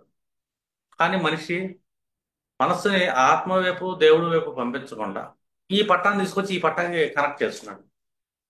రెండు పట్టాలు కనెక్షన్ అయినప్పుడు ట్రైన్ అనేది వెళ్ళలేదు. ట్రైన్ రెండు పట్టాల మీద సమాంతరంగా వెళ్ళాలి. ఈ రెండు సమాంతరమైన దారులు ఇవి. ఈ రెండు ఎప్పటికీ కలవకూడదు. ఎక్కడైతే కలుస్తుందో అక్కడ జీవితం స్తంభించిపోతుంది, అంటే ట్రైన్ ఆగిపోతుంది. ఇవి నిరంతరం సమాంతరంగా ఉంటేనే మన జీవితం ఉంటుంది. అంటే మనసు ఎప్పుడు దేవుడి వైపు లగ్నం అవ్వాలి. గృహస్థ ఆశ్రమంలో ఉన్నా కూడా మామూలుగా చెప్పాలంటే మనకి ఆశ్రమాల్లో గృహస్థాశ్రమం అని, వానప్రస్థం అని, సన్యాసం అని ఇలా ఇస్తుంటారు. అర్థం? ఈ ఆశ్రమాలు కూడా అవసరం లేదు, చతుర్వేద ఆశ్రమాలతో కూడా పని లేదు. ఎందుకంటే రెండు పట్టాలు మన పర్ఫెక్ట్గా ఉన్నప్పుడు, పట్టాల్లో ఏ డ్యామేజ్ లేనప్పుడు మన జీవితం వెళ్ళిపోవచ్చు. అంటే జీవితం అనగానే, దేహం అనగానే ఏమి ఇచ్చాడు? దేహంలో ఏమున్నాయి మనకి? కర్మేంద్రియాలు ఉన్నాయి, జ్ఞానేంద్రియాలు ఉన్నాయి. కర్మేంద్రియాలు కర్మం చేస్తున్నాయి, జ్ఞానేంద్రియాలు జ్ఞానాన్ని తీసుకొని కర్మకి ట్రాన్స్ఫర్ చేస్తున్నాయి. దాంతో ఈ శరీరం నిరంతరం నడుస్తూ ఉంది. వాటి పని సక్రమంగా చేస్తున్నాం, శరీరం నడుస్తుంది. దీన్ని తీసుకొచ్చి మనం మనసుని దాంట్లో అటాచ్ చేయటం వల్ల రెండు పట్టాలను కలిపేస్తున్నాం. మనసు చేయాల్సిన పని చేయట్లా. మనసు ఆత్మ కోసం ప్రయాణం చేయాలి. ఈ ఆత్మ పరమాత్మను లేనవడానికి వెళ్ళాలి. ఇది మోక్ష స్థితి. మోక్షం కాదు కైవల్యం. కానీ మోక్షం ఒకటి ఉంది మనకి మధ్యలో. మోక్షం అనగానేంటి? మనస్సుని ఈ కర్మ జ్ఞానేంద్రియాలో మనం మళ్లించాం కాబట్టి చంచల స్థితిలో, దీంట్లో నుంచి ముందు బయటపడాలి కైవల్యం వైపు వెళ్ళాలంటే. దీనికోసం మనకేంటంటే హఠయోగాలు, యోగాలు, నియమాలు, పూజలు ఎన్నో రకాలు పెడతాం. ఎందుకంటే ఆ నియమాలు పెడితే మనసు నిలబడిద్దేమో అని. ఈ నియమాలను పెట్టేది ఎవరు అంటే మనకి శని అని చెప్తాం మనం. శని పీడిస్తుంటాడు. శని అనగానే మనం గృహంలో తీసుకున్నాం అనుకోండి, బెస్ట్గా అధిపత్యం తీసుకుంటాం. పడమర దిక్కు శని ఆధిపత్యం అని. పడమర అనగానే మనకి ఎవరు ఆధిపత్యం వస్తుంది? వరుణ దేవుడు వస్తుంటాడు. వరుణ దేవుడిని మనం ఏమంటాం అంటే ఒక దేవుడు, బౌండరీస్, గాడ్ ఆఫ్ బౌండరీస్ అని చెప్తాం. అంటే హద్దుల్ని గీసే దేవుడు అని. అంటే శనికి ఏంటి, హద్దులు ఉంటాయి. అంటే ఒక ప్లానింగ్, ఒక స్ట్రక్చర్ ఉంటుంది. ఒక కర్మ చేయాలంటే మనకు ఒక ప్లానింగ్ ఉండాలి కదా, ఒక నాలెడ్జ్ ఉండాలి. వరుణుడు ఆధిపత్యం కూడా ప్లానింగ్ లో ఉంటుంది. అదే సూర్యుడు తూర్పు తీసుకున్నాం, ఇంద్రుడు ఆధిపత్యం, వేయి కళ్ళు, ఈశాన్య నుంచి మిత్రుడు రూపంలో వస్తాడు. అంటే ఎక్కువ జ్ఞానాన్ని ఇస్తున్నాడు గురువు నుంచి అని. కానీ శని అలా కాదు, ప్లానింగ్ ఇస్తుంటాడు కర్మ చేయడానికి. జ్ఞానం వేరు, కర్మ వేరు. జ్ఞానేంద్రియాలు గురుడాధిపత్యం అనుకున్నాం మొత్తం, కర్మేంద్రియాలు మొత్తం శనాధిపత్యం. అంటే మన శరీరంలో శని కండరాల రూపంలో, మాంసం రూపంలో ఉంటాడు. అందులో ఉండే జీవ రూపంలో ఉండేది, జ్ఞానేంద్రియ రూపంలో ఉండేది గురుడు. ఈ గురు శనులు కలయితే మళ్ళీ ఈ జీవం అంటాం. శని శరీరం, కర్మ మొత్తం కలిపితే మళ్ళీ కుదురవుతున్నాడు, దేహం అవుతుంది. అంటే మూడు వేరు, శని, గురు, అట్ ద సేమ్ టైం కుజుడు. ఇది దేహాన్ని నడిపిస్తున్నారు ముగ్గురు కలిసి. కానీ మన ఆత్మని పరమాత్మ వైపు తీసుకెళ్లేది చంద్రుడు, సూర్యుడు. ఇంటి చంద్ర సూర్యులు ఏంటంటే పరమాత్మ వైపు తీసుకెళ్తున్నారు. ఆ స్పిరిచువల్ సెన్సేషన్ కలిగించేది మనకి కేతు. మళ్ళీ దేహానికి సంబంధించిన వ్యామోహాన్ని కలిగించేది రాహు.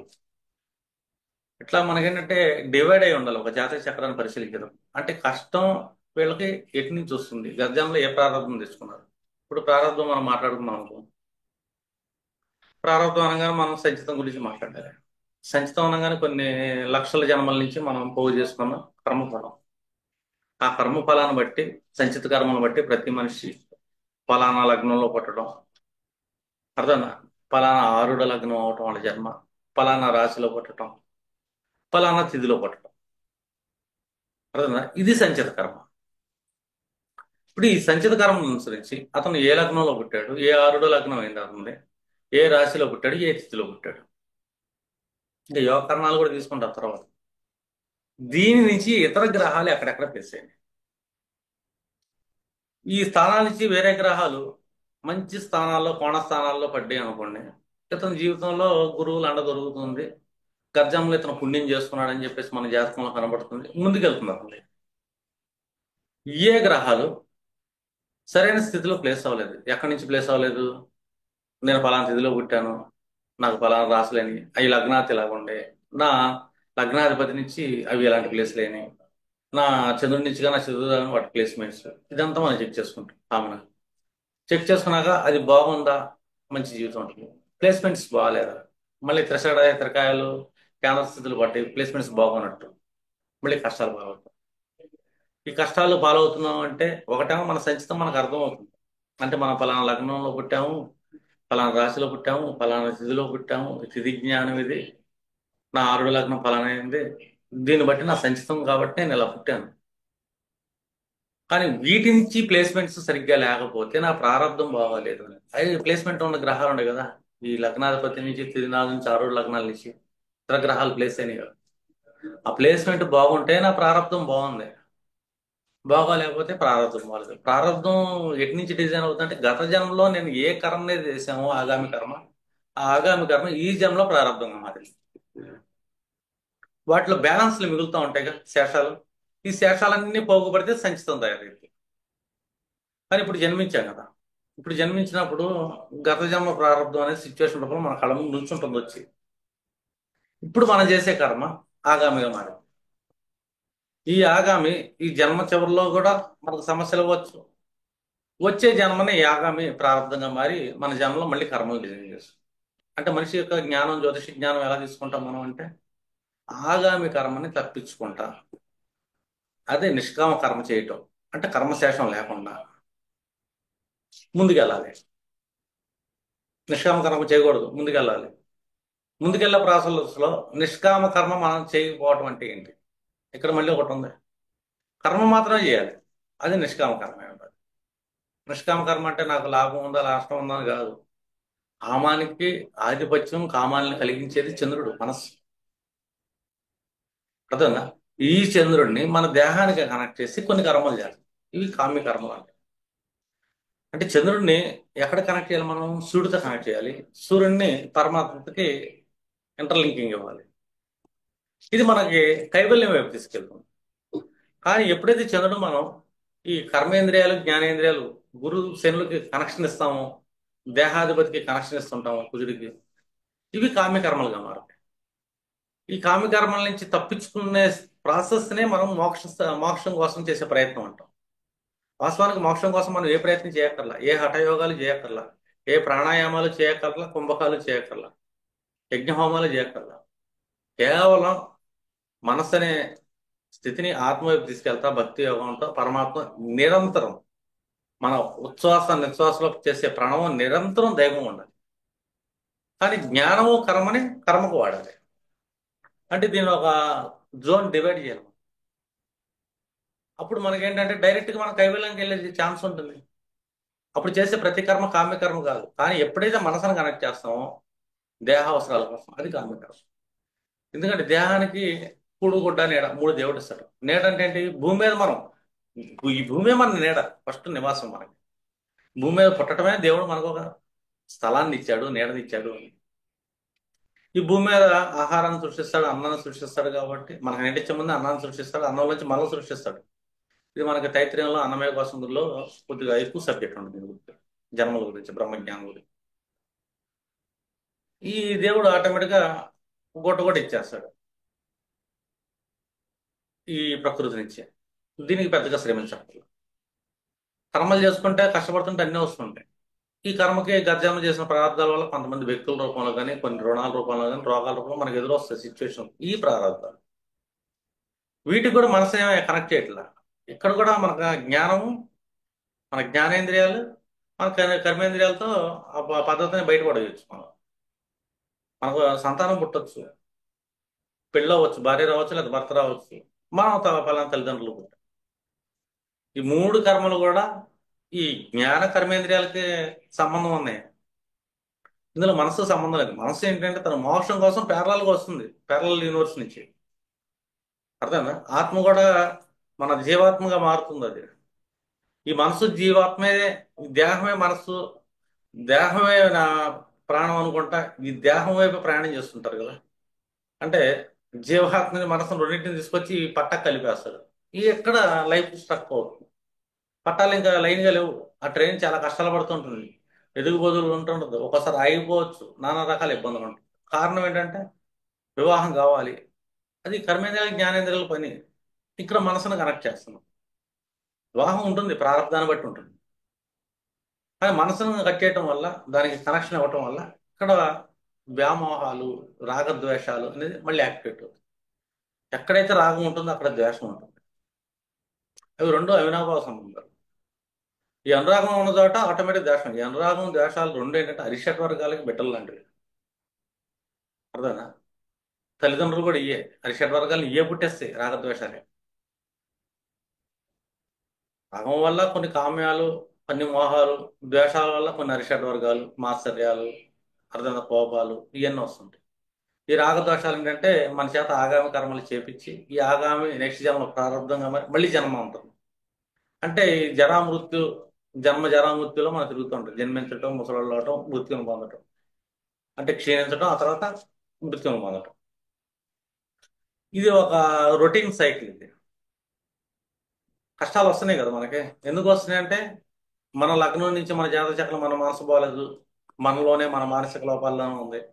లేదా లగ్నాధిపతి నుంచి నా తిథినాథు రాసులు, తిథినాథుడు ప్లేస్మెంట్ బాగాలేదు, మళ్ళీ ఇక్కడ నా మానసిక కష్టాలే వీటికి కారణం. ఈ మానసిక కష్టాలకి పలానా కర్మలు కారణం. ఇదంతా ఒక ప్రాసెస్.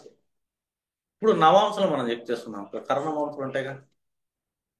కర్ణవంశలు ఏంటి? ఇక్కడ నవాంశ చక్రంలో చతుర్థ భావంలో లగ్నాత్తు ఏ ఏ భావాలు అధిపతులు పడ్డారు, లేదా నవాంశలు చంద్రుడి నుంచి చతుర్థ భావంలో ఏ ఏ భావాలు అధిపతులు. అంటే ఆ భావాల అధిపతులు వెనక మనం పడటం వల్ల మనకి కష్టాలు వస్తాయి. ఎందుకంటే అది కర్ణవంశం, మృత్యుగ్రహణం. జాతక చక్రం మనం షార్ట్ ఫామ్లో ఈజీగా చెప్పొచ్చు. నీ కర్ణవంశంలో ఫలానా గ్రహాలు, ఫలానా భావాధిపతులు పడ్డారు, నువ్వు ఈ భావాల వెనకాల పడటం వల్లే నువ్వు కష్టాల పాలవుతున్నావు అని. అదే వాస్తవం చెప్పాలంటే ఇవి సుఖస్థానాలు అంటాం మనం రాశి చక్రంలో. కానీ నవాంశలే సుఖస్థానాలు కాదు, ఆ స్థానాలే ఖరస్థానాలు.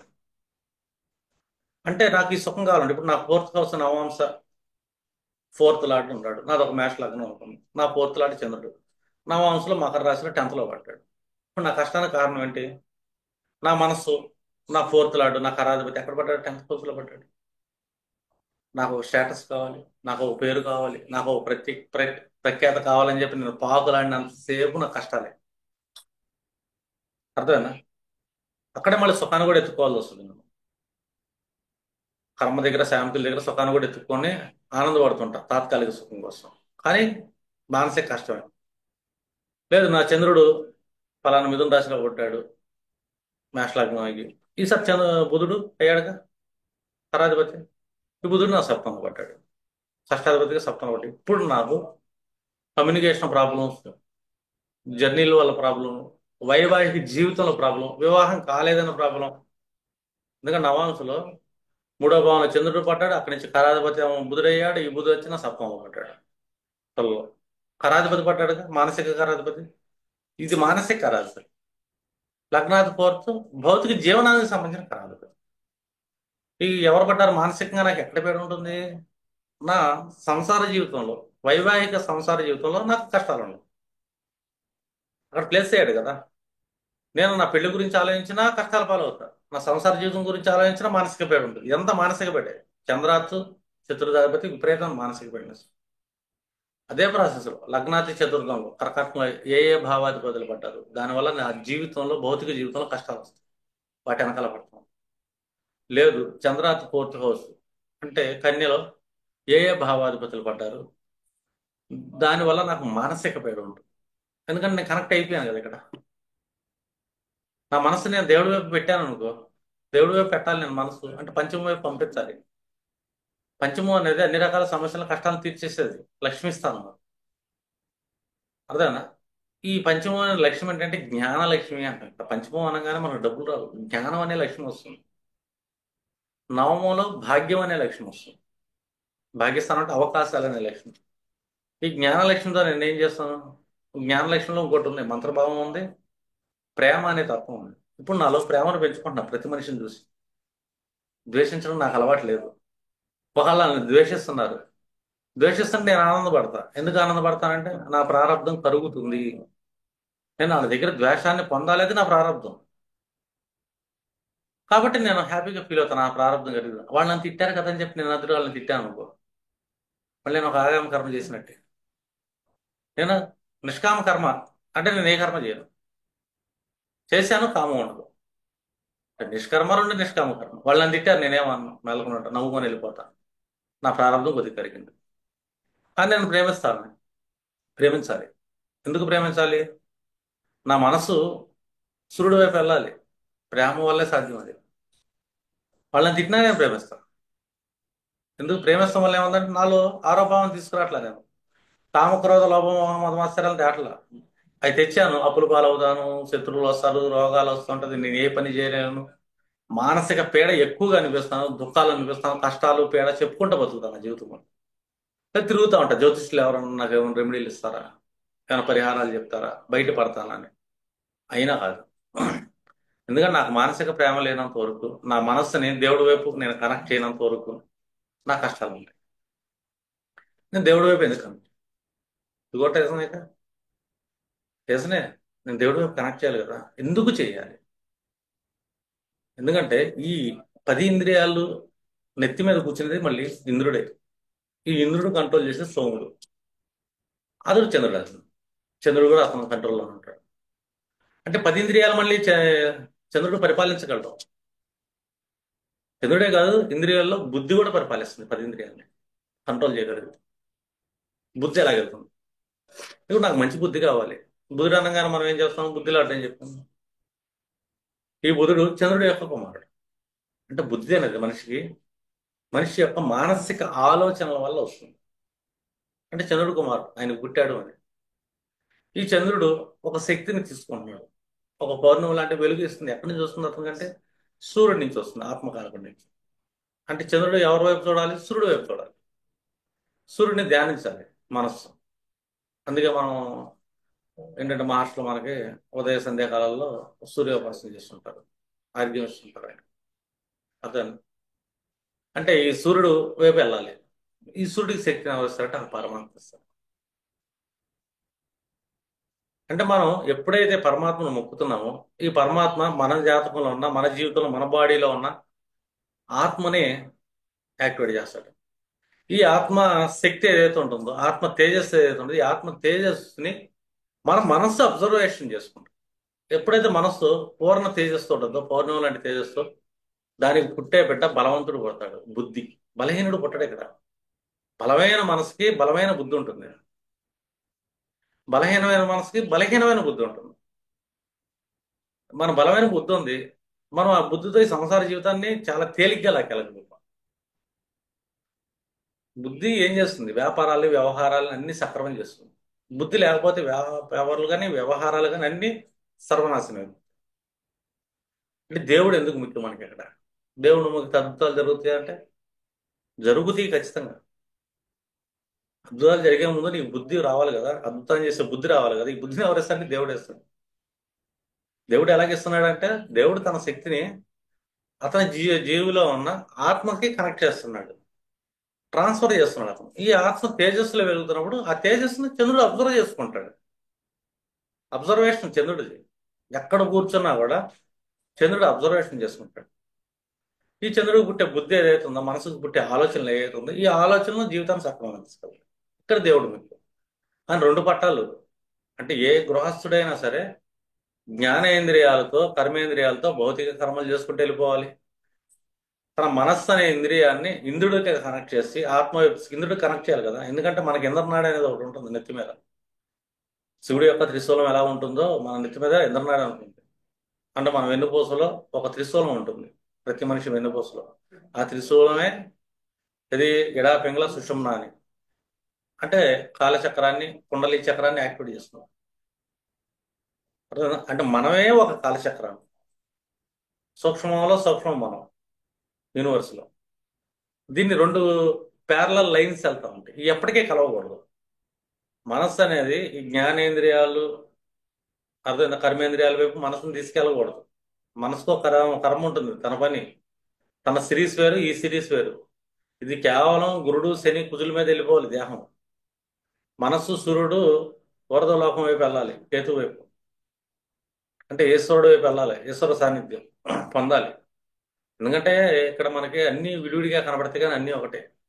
అంటే మనం సర్వంలో బ్రహ్మాన్ని చూడాలి అని రోల్స్ మారుతాం. అంటే ఇప్పుడు నేనున్నాను, నాది ఒక రోల్ ఉంది.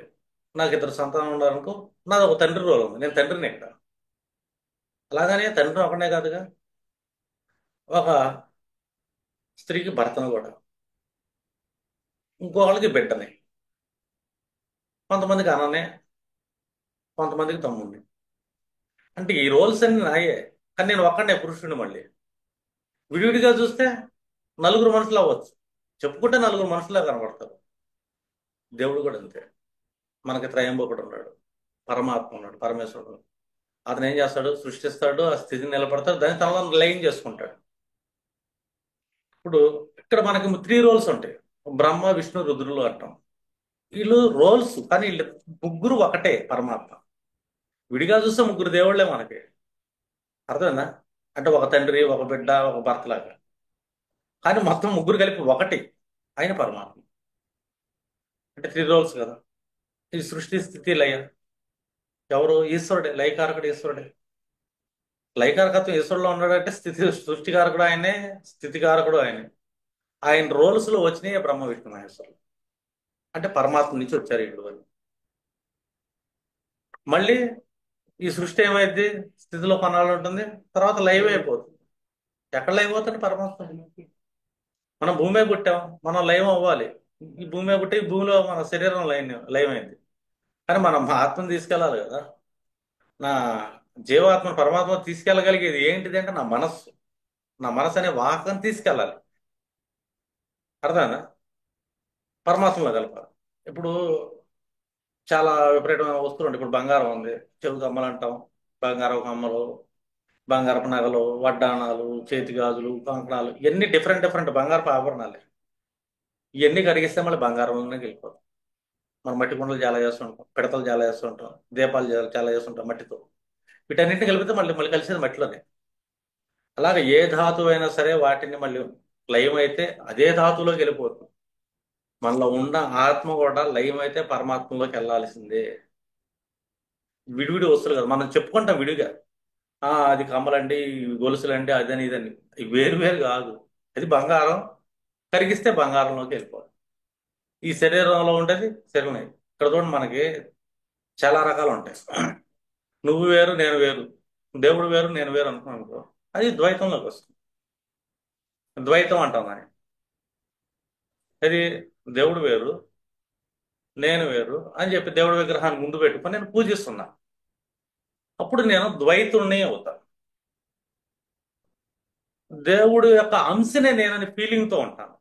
ఇక్కడ నేను విశిష్టాద్వైతుడిని అవుతా. నేనే నువ్వు, నువ్వే నేను అని ఎప్పుడైతే అనుకుంటానో, అప్పుడు నా మనస్సులోనే అన్ని రకాల చక్రాలను పెట్టుకుంటాను, అన్ని రకాల శ్రీచక్రాలను పెట్టుకుంటాను, సప్త సముద్రాలను పెట్టుకుని నాలో నేను అంతర్పూజ చేస్తాను. ఇది అద్వైతం. అదేనా? ఇలాగ మనకేంటంటే మూడు రకాల సిస్టమ్స్ లో మనుషుల యొక్క మానసిక స్థితులు ఉంటాయి. వాస్తవం చెప్పాలంటే చెప్పా కదా, వివిధ బంగారు ఆభరణాలు మొత్తం కరిగిస్తే బంగారంలో కాగలిపోతావు అంటే, బంగారమే మనకి రూపాంతరంలో మనం చెప్పుకుంటున్నాం అది బంగారమే మళ్ళీ. అంటే ఒక పర్సన్ యొక్క రోల్స్, వివిధ రోల్స్ ఉంటాయి. కానీ పర్సన్ ఒకటే, పురుషుడు ఒకటే. అలాగే పరమాత్మకి వివిధ రోల్స్ ఉంటాయి. వీళ్ళంతా కలిపితే పరమాత్మ మళ్ళీ. అంటే ఎక్కువ మంది దేవతలు లేరు ఇక్కడ, ఎక్కువ మంది దేవుడు లేరు, దేవుడు ఒకటే. కాకపోతే అతను రోల్స్ ఇవన్నీ సృష్టి స్థితి ఇలాగే చేయాలి కదా. ఒకళ్ళకి సృష్టిలా కనబడతారు, ఇంకొకరు స్థితికారకం, ఇంకోటి లయకారకంలా కనబడతారు.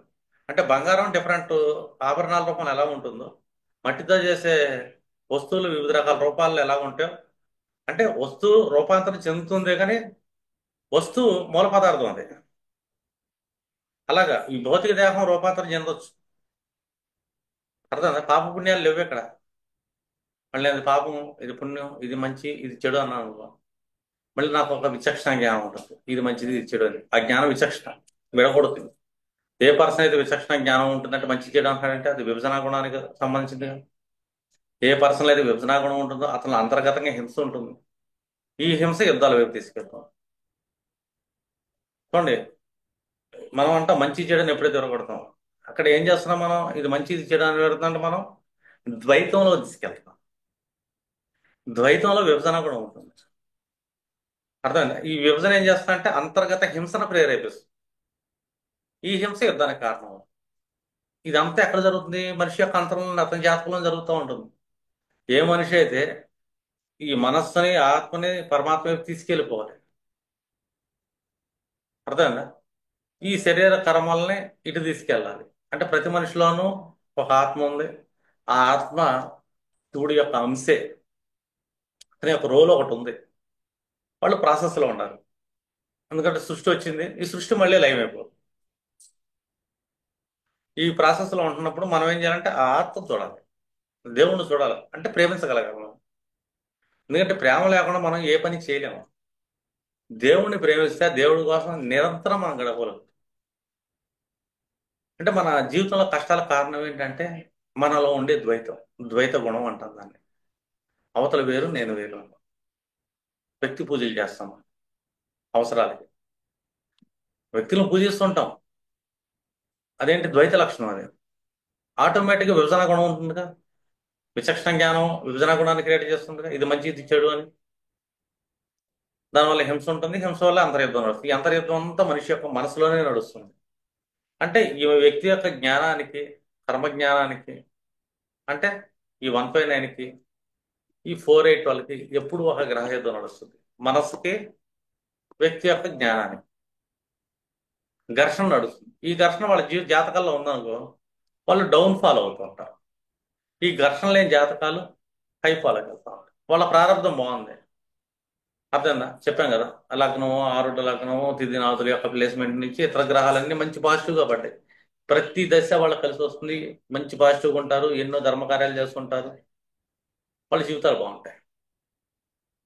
లేదు, బాగా లేదు, వాళ్ళందరూ నిందిస్తూ ఉంటారు, అన్నిట్లో లోపాలు ఎత్తుకుంటారు, తల్లిదండ్రులు నిందిస్తుంటారు, అన్నదమ్ములు నిందిస్తుంటారు, అక్క చెల్లెలు నిందిస్తుంటారు, ఇరుగు పొరుగు నిందిస్తుంటాడు, కంపెనీలో బాసులు నిందిస్తుంటాడు, ఆ కంపెనీలో పనిచేసే కింద వాళ్ళు నిందిస్తుంటారు. కారణం ఏంటంటే లోపం ఎక్కడ ఉంది? అతని జాతకంలోనే అతని లగ్నం నుంచి కానీ ఆరుడాల నుంచి కానీ అతని చతుర్థాధిపతి తిథినాదులు బ్యాడ్ ప్లేస్మెంట్స్ అయ్యారు. ఈ బ్యాడ్ ప్లేస్మెంట్స్ చెక్ చేయకుండా అతని అంతర్ఘర్షణని మీరు ట్రాన్స్ఫర్ చేయకుండా వేరే దాని మీదకి, అంటే భౌతిక జీవనం నుంచి అతని మనసుని ఆధ్యాత్మిక వైపు ట్రాన్స్ఫర్ చేయాలి, భౌతిక కర్మ వైపు తీసుకెళ్ళాలి, ఈ ప్రారంధాన్ని అనుభవించమని చెప్పాలి. ఎందుకంటే గతంలో చేసుకున్నాడు. గత జన్మ ఆగామి కర్మ ఈ జన్మలో ప్రారంభం అయింది. ఈ జన్మలో ఆగామి చేయకుండా ఆపగలిగితే అతను మోక్షం. అర్థం? అంటే కైవల స్థితిలోకి వెళ్ళగలుగుతాడు అని. వెళ్ళాలి కదా. కానీ మనసు దానికి కనెక్ట్ అయి ఉంటుంది మనుషులకి.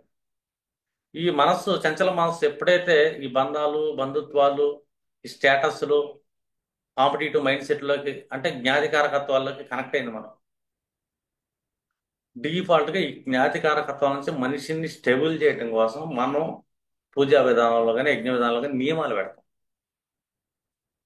అర్థమైందా? పతంజలి లాంటి మాస్టర్లు ప్రాణాయామాల్లో నియమాలను పెడతారు.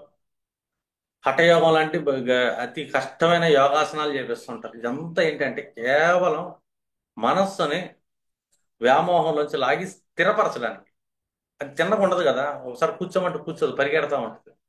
ఆ మానసిక స్థితిని, అర్థమైందా, స్థిరత్వాన్ని కలిగించడానికే ఈ హఠయోగాలు కానీ ప్రాణాయామాలు కానీ దేవతా విగ్రహాలు కానీ పూజలు కానీ నియమాలు కానీ ఆచారాలు కానీ అన్ని. అసలు డిఫాల్ట్ గానే మన మనసుని దేన్ని ఎటువైపు ప్రయాణం చేయాలని చెప్పి ఒక క్లారిటీతో ఉండడం అనుకో, వీటేవిటితో అవసరం లేకుండా డైరెక్ట్ కైవల్యానికి వెళ్ళిపోతాం. మోక్షంతో కూడా అవసరం లేదు మనకు. మోక్షం అంటే ఏంటి? మనసుని బయటికి లాగటం మోక్ష ప్రక్రియ. ఈ మోక్షం వచ్చిన తర్వాత కైవల్య స్థితిలోకి ప్రయాణం చేయటం. జ్ఞానం మాత్రమే కైవల్యాన్ని ఇస్తుంది. జ్ఞానం అంటే ఏంటి? క్లారిటీ, గురుడు ఆధిపత్యం. అలాగే ఒక మనిషి తన ప్రారంధాలను ఏం తెచ్చుకున్నాడు అంటే, ఒక జాతక చక్రం పరిశీలించాలంటే ఎన్ని చూడాలి. నాకు ఈ భావాధిపతి ఆ భావంలో కూర్చున్నాడు, ఏమైద్ది సార్ అంటే, ఏమైద్ది? ఎత్తి కుదైతే రెండు ఎత్తు. అలాగే అడుగుతుంటారు. నాకు ఫలానా మహాదశ వస్తుంది, గురుదశ బాగుంటుందా, శుక్రదశ బాగుంటుందా అంటారు. ఏం బాగుంటుంది? వాడి జాతక చక్రం ఏంటి, వాళ్ళ లగ్నం ఏంటి, వారి ఆరు లగ్నం ఏంటి, వాళ్ళు రోలు ఏ తిథిలోకి వెళ్ళారు. ఇప్పుడు మనం చూసాం అనుకోండి, రాముడు శ్రీరాముడు ఫలానా మాసంలో నవమి తిథి రోజు పెట్టాడు అంట. నవమి అనగానే మనం ఏం చెప్పుకున్నాం ఇక్కడ? డిఫాల్ట్గా సూర్యుడు అధిపతిగా. సూర్యుడు నవమికి అధిపతి. నవమి ఏ తిథిలోకి వచ్చింది మనకి? రక్త తిథిలోకి వచ్చింది. రక్త తిథి అనగానే జలతత్వం. సూర్యుడు అంటే ఒక రాజు, ఆత్మకారకుడు. జలం అంటే శుక్రకారకత్వం. అర్థమైందా? అంటే సూర్యుడి జీవితాన్ని నడిపేది ఏంటంటే వృషభ తులారాశులు. వృషభ తులారాశుల్లో ఏం కూర్చుంది? తులారాశిలో రాముడికి అంటే శని కూర్చున్నాడు వస్తుంది. సూర్యుడు కూర్చున్నాడు ఎక్కడ కూర్చున్నాడు అంటే మేనంలో కూర్చున్నాడు అనుకుంటాం, నవమి తిథి కాబట్టి ఆయన ముందే మనం ఒక కర్కాటక లగ్నంగా తీసుకుంటే. కానీ రాముడి జీవితాన్ని నడిపేది కేవలం వృషభ తులలు మాత్రమే. ఈ తులలో ఎవరు కూర్చున్నారు? శని కూర్చున్నాడు. శని ఎవరు? సప్తమ అష్టమాధిపతి. సప్తమ అష్టమాధిపతి. తన జీవితం మొత్తం నడిచింది సప్తమం కోసమే. ఫోర్త్ లో కూర్చున్నాడు రాజ్యం కోసం, ఫోర్త్ రాజ్యస్థానం. శని కూర్చున్నాడు ఉత్తస్థితిలో, పీడించాడు. శని అక్కడ కూర్చుంటే అక్కడ పీడిస్తాడు. సప్తమాధిపతిగా అష్టమాధిపతిగా భార్యకు సంబంధించి పెండ అనిపించాడు. ఫోర్త్ లో కూర్చొని రాజ్యానికి సంబంధించిన పెండ అనిపించాడు. కానీ రాముడు జలతత్వం, అగ్నితం, సూర్యుడే. కానీ జలం అనగానే మానసిక స్థితి, అంటే మానసికంగా ఫోర్త్ లాంటి వస్తువులుకుంటూ మానసిక బలవంతుడు అని చెప్తాం. అతని జన్మ ఏంటి ఇక్కడ? నవమ తిథిలో పుట్టాడు కాబట్టి వృషభలో తులలో నడిపించింది. సూర్యుడు కూర్చున్నాడు మేనంలో, అతను స్థిరంగా ఉన్నాడు కాబట్టి మనకు మోక్షంలోకి వెళ్ళాడు అని చెప్తాం మనం. అంటే ఒక శ్రీకృష్ణుడు తీసుకుందాం, అష్టమి తిథిలో తీసుకుందాం. అర్థమైందా? అష్టమి తిథి అనగానే అష్టమికి అధిపతి ఎవరు? రాహు, మాయ. తిథి అనగానే ఆకాశతత్వం, అష్టమి. దానికి జలతత్వం, గురుడు ఆధిపత్యం. ఇది ఆకాశతత్వం, గురుడు ఆధిపత్యం. అంటే ఆకాశ స్థితిలో ఉన్నాయి అంటే మనకి రెండే రెండు ఉంటాయి, ధనుస్సు మేనాలు. అంటే అతను దేనికోసం పాకులాడారు? రాహు అంటే ఒక మాయ, ఆకాశం అంటే జ్ఞానం, గురువు. ఆ గురువు ఎంతటి గురువు అంటే విశ్వరూపాన్ని చూపించే గురువు. మాయగారంటే శ్రీకృష్ణుడు మాయే అని గురువు. అతను ఏ జ్ఞానాన్ని ఇచ్చాడు మనకి? ధర్మం, నైన్త్ ధర్మాన్ని, జ్ఞానాన్ని ఇచ్చాడు కదా, ఆకాశతత్వం లాంటి జ్ఞానాన్ని. ఆ ఆకర్షత జ్ఞానంలో అతని జీవితంలో ఎన్నో మాయలు చేశాడుగా రాహులాగా. రాహు ఉచ్చస్థితిగా, అంటే వర్చువల్ గా జ్ఞానాన్ని చూపించగలడుగా. రెండోది జ్ఞానం ఇచ్చిందంటే జ్ఞానం కదా, మోక్ష జ్ఞానాన్ని ఇచ్చాడు, ధర్మ జ్ఞానాన్ని ఇచ్చాడు. అతని జన్మ దాని కోసం, కారణ జన్మ అంటాం దాన్ని. రాముడి జన్మ భార్య కోసం, రాజ్యం కోసం,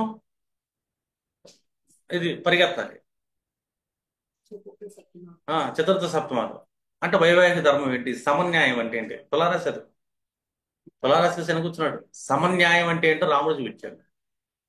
మోక్ష జ్ఞానం ధర్మ జ్ఞానం అంటే శ్రీకృష్ణుడు చూపించాడు. అది కారణం చేయాలి, అందుకే నవమ అష్టమ తిథులు. అలాగే ప్రతి మనిషి ఒక తిథిలో పుట్టినప్పుడు అతని కారణ జన్మ ఏంటని ఫస్ట్ కనిపెట్టాలి మనం. ఆ కారణ జన్మ కోసం అతని ప్రారంధాలు అడ్డం పడుతున్నాయా, కారణ జన్మ వైపు తీసుకెళ్లకుండా ఉంటాయా అని చెప్పి ప్రతి మనిషి ఒక కారణ జన్ముడే. అర్థం, కారణ జన్ముడు అయ్యాడంటే తను ఫలానా తిథిలో పుట్టాడు అని. ఈ అష్టమం మంచిది కాదు, నవమం మంచిది కాదు ఇట్లా చెప్పకూడదు మనం. చతుర్దశి మంచిది కాదు అని. అర్థందా? అంటే అప్పుడు చతుర్దశి అనుకున్నాం అనుకో, దానికి అధిపతి ఎవరు అవుతారు డిఫాల్ట్ గా?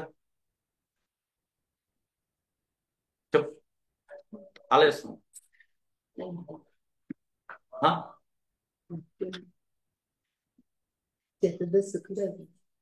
శుక్రుడు అయ్యాడు కదా చతుర్దశి. ఆ చతుర్దశి హౌస్ ఎక్కడ పడింది? రక్తతిథిలో పడుతుంది కదా. రక్తతిథే కదా, మళ్ళీ శుక్రుడే కదా, జలతత్వమే కదా. చతుర్దశిలో పుట్టిన వాళ్ళకి వృషభతులు ఏ అయితే ఉంటాయో అవి ఆధిపత్యం తీసుకుంటాయి, అట్లా కూర్చున్న గ్రహాలు. అంటే ఏంటి, చతుర్దశిలో పుట్టిన వాళ్ళు సమన్యాయాన్ని పాటించాలని రూల్ వన్. రెండు, కుటుంబ పోషణ కోసం విపరీతంగా కష్టపడతారు భూమి మీద వృషభం. ఇప్పుడు అక్కడ కూర్చున్న గ్రహాలను బట్టి వాళ్ళ జీవితం ఉంది. అర్థమైందా? చతుర్దశి అనగానే మనం ఏం చెప్తాం ఇక్కడ, సప్తమ భావం మారకస్థానం, లయకారకుడు అధీనం, రుద్రుడు అధీనం. అందుకే చతుర్దశి రోజు మనం ఏం చేస్తాం అంటే ఈశ్వరుడికి అభిషేకం చేస్తాం, రుద్రుడికి. చతుర్దశి స్థితులు కంప్లీట్ గా జలతత్వం అది. ఇది శుక్రుడు డిఫాల్ట్ జలతత్వం, తిథినాథుడు జలతత్వం. అది మళ్ళీ రక్త తిథి, ఆ తిథికి మళ్ళీ ఆధిపత్యం జలతత్వం. అందుకే చతుర్దశి రోజు అభిషేక ప్రియుడు ఈశ్వరుడికి అభిషేకం చేస్తాం. అంటే ప్రతి తిథిలో ఒక కారణ జన్మ ఉంటుంది. ఆ కారణ జన్మ ఏ రాశుల్లోకి రండి, మనకు ఐదే ఐదు గ్రహాలు, ఐదు తత్వాలు తీసుకెళ్తాయి. అర్థం, ఆ ఐదు గ్రహాలే. భూతత్వం అంటే బుధుడు, అగ్నితత్వం అంటే కుజుడు, జలతత్వం అంటే శుక్రుడు, ఆకాశతత్వం అంటే గురుడు, వాయుతత్వం అంటే శని. మనిషి పౌర్ణంలో పుట్టాడు, అధిపతి ఎవరు అని చూసుకోవాలి పౌర్ణమికి. అర్థమైందా? ఆ పౌర్ణమి ఏ తిథిలోకి వెళ్తుంది?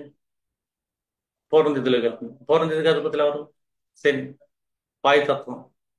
వాళ్ళ లక్షణాలు ఎలా ఉంటాయి, లేదా వాళ్ళ జాతకంలో శని రాశుల్లో ఎవరు పడ్డారు. ఒక పంచమి తిథి, పౌర్ణ తిథి, గురుడు ఆధిపత్యం కానీ వాయుతత్వం. ఒక పంచమి రోజు పుట్టారు, ఆ పర్సన్కి మకర కుంభాలు ఏ గ్రహాలు పట్టి లగ్నాత్ ఏమైనాయి, ఆరుడు లగ్నాత్ ఏమైనాయి చెక్ చేసుకున్నాం. తిథి నాదుడి నుంచి ఈ రాశిలో కూర్చున్న గ్రహాలు ఏమైనాయి చెక్ చేసుకున్నాం. వాళ్ళ కారణ జన్మ తెలుస్తుంది మనం. ఆ కారణ జన్మ ఎలనీయకుండా ప్రారంభం అంటాం మరి. ఆ ప్రారంధానికి వచ్చిన కష్టాలన్నీ తట్టుకుంటా వాళ్ళ కారణ జన్మకి సార్థకం చేయాలి. అలాగే రాముడి జీవితంలో తన కారణ జన్మకి సార్థకం చేసుకుంటే కష్టాలన్నీ అనుభవించాడు. రాముడు ఒకటే కదా, ప్రతి మనిషికి ఉంటాయి కారణ జన్మలు. కారణ జన్మ చెప్పాలంటే, అలాగే సంచితం అంటే ఏంటి, ప్రారంధాలు గ్రహాలు ఎలా ఉండే మనం ఆగామి చేయకుండా ఉండాలి. సిచ్యువేషన్ వచ్చినప్పుడు మనకి మన మనసు ఏ విధంగా ప్రతిస్పందిస్తుంది, అది చేస్తాం అవసరమా ఒకసారి ఆలోచించుకున్నారు అనుకో, మనం ఆగిపోతాం కదా. అసలు మన కర్మకి మన మనసుని ఎందుకు అటాచ్ చేయాలి? అంటే మనిషి జీవితానికి కష్టాల కారణం ఏంటి, ప్రారంధాలేగా. సిచ్యువేషన్ వస్తున్నప్పుడేగా. రెండు, భౌతిక జీవనంగా ఏంటి, కర్మేంద్రియాలకి జ్ఞానేంద్రియాలకి మనసుని ఎందుకు అటాచ్ చేయాలి? మనసుని కంట్రోల్లో ఈ పని చేయాలి. మనసు కంట్రోల్, బుద్ధి కంట్రోల్ ఈ పని చేయాలంటే మనసు ఎక్కడ ఉండాలి, ఎవరి కంట్రోల్లో ఉండాలి? మనసు ఈశ్వరుడు కంట్రోల్లో ఉండాలి. మన మనసు ఈశ్వరుడి దగ్గర ఉంటే ఇవి నిష్కామ కర్మలుగా మనం చేయగలుగుతాం కాబట్టి ఏ విధమైన పీడ ఉండదు. ప్రారంధం కళ్ళ ముందుకు వచ్చినా ఏం చేయలేదు అది. ఎందుకంటే ఈశ్వరుడి కవచం మన చుట్టూ ఉంటుంది. మన మనసు హయ్యర్ లెవెల్లో వెలుగుతూ ఉంటుంది, విపరీతమైన వెన్నెలు వస్తుంది. మామూలు వెన్నెలు కాదు అది. ఆ వెన్నెల్లో చీకటి మొత్తం నాశనం అయిపోతుంది. చీకటి అంటే కష్టాలు, నిశీది రాత్రి కష్టాలకు కారణం. ఆ చీకటిని తీసేది వెన్నెల, అంతేగాని నెలపొడుపు తీయలేదు చీకటిని. అర్ధచంద్రుడు కూడా తీయలేడు. పూర్ణచంద్రుడే తీయగలడు. ఆ పూర్ణచంద్రుడు ఎప్పుడు అవుతాడంటే సూర్యుడు యొక్క శక్తిని పూర్ణంగా పొందగలిగినప్పుడు, అంటే మన ఆత్మశక్తిని పూర్ణంగా మన మనసు పొందగలిగినప్పుడు. మరి సూర్యుడు అంత వెలుగునివ్వాలంటే అతనికి అంత శక్తి ఎక్కడి నుంచి వస్తుంటే పరమాత్మ నుంచి ఇవ్వాలి. అంటే మనం ఆ పరమాత్మను వేడుకుంటా, ఆత్మబలాన్ని పెంచుకుంటా, ఆత్మ యొక్క శక్తిని అబ్జర్వ్ చేసుకుంటా ఉంటే చీకటిని మాయం చేయగలిగే అంత వెన్నెల మనలోనే ఉంటుంది. అంటే మన కష్టాలు మనం మాయం చేయగలుగుతాం. అంతేగాని మనం సూర్యుడి వైపు ప్రయాణం చేయకుండా, పరమాత్మ వైపు ప్రయాణం చేయకుండా ఈ కర్మ జ్ఞానేంద్రియాలు వెనకాల పడుతూ ఉండమంటే మన బతుకు చీకటి. చీకట్లో ఇంకా ఏం తెలియాలో తెలియదు, కష్టాలు పాలవుతాం. వెలుగుని తెచ్చుకోవాలి. ఓకే. అందుకే ప్రతి ఒక్కటే ప్రతి క్షణం ఈశ్వరారాధనలోనే ఉండాలి. అన్ని కష్టాలు పడతాం.